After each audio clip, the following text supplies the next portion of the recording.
at ang namatay kay Kristo ay babangon muna. Di ba ang sarap? Masarap malaman na kung ikaw ngayon ay may karamdaman at ikaw ay na kay Kristo, praise the Lord!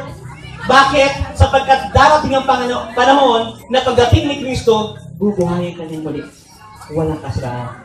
Napakasarap malaman na bagamat masakit mawalan ng mahal sa lupa dito, sa mundong ito, napakasarap malaman sapagkat si Kristo mismo ay nagsabi na kung ang iyong mahal sa buhay, mayroong pananampalataya sa akin, muli kayong magkakasama-sama. Last year, nung aming lolo ay pumanaw, sa mismong aming harapan, naramdaman namin sa aming puso yung sakit. Naramdaman namin sa aming puso yung pait na mawalan ng mahal sa buhay. Masakit sa puso. Masakit sa isipan sapagkat iniisip namin sana tumagal pa si tatay. Sana nakasama pa namin siya. Pero bagamat may sakit, bagamat may kirot dito, nagpapasalamat kami sa Panginoon sapagkat meron siyang pangako.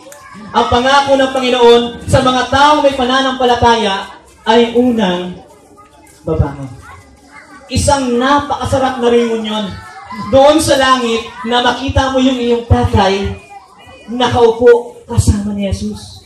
Napakasarap na tanawin na makita yung iyong mahal sa buhay na iniwang ka sa lupang ito na makikita mo nakaupo katabi ni Jesus.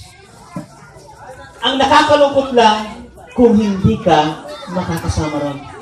Kaya ang panawagan sa atin sa gabing ito, mga kaibigan, sa pagdating ng ating Panginoon, nais mo bang makasama siya?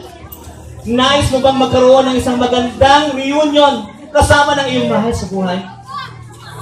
Kung kayo'y nagnanais, ito isang napakasarap na tanawin sa ating buhay.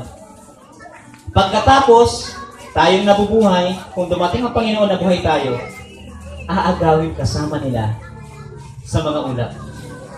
Upang salubungin ang Panginoon sa papawirin at sa gayon ay makakapiling natin ang Panginoon pagpakailanman.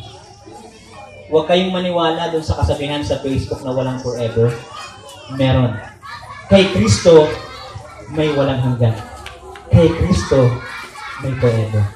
Kaya nga, sa gabing ito, bago tayo tuluyang magtapos mga kaibigan, nais kong magnilay-nilay kayo sa mga pangako ng Biblia na bagamat may kamatayan dito sa lupa, wala kayong dapat ikatakot sapagkat si Kristo ay nasa sa inyo.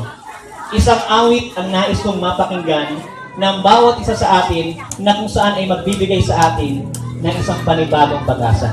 Ang awit na ito ay magbibigay sa atin ng kaisipan na kung saan tayo sa ating buhay ay kinakailangan mas lumapit sa Panginoon. Ating pong pakinggan ang awit na ito.